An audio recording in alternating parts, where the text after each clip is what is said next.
خلي بالك من الناس اللي بتسقف لك غلط. مش كل اللي بيسقف لك بيحبك.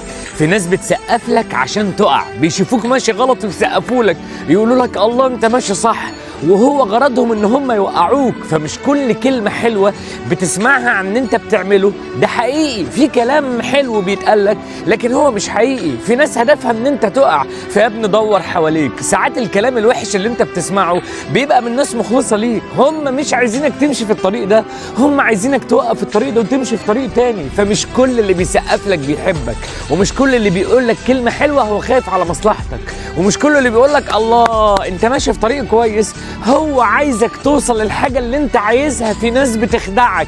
ركز في الكلام الحقيقي اللي حواليك. مش مشكلة اسمع كلمة وحشة بس الكلمة دي تخليني امشي في طريق كويس. مش مشكلة يكون حواليا واحد بينتقدني بس المهم يكون بينتقدني بجد عشان يرسم لي مسار ان انا اكون احسن واحسن.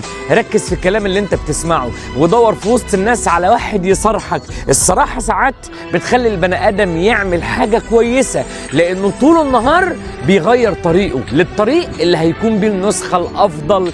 فركز واسمع الكلام الحقيقي. يزعلني بس يغيرني للاحسن.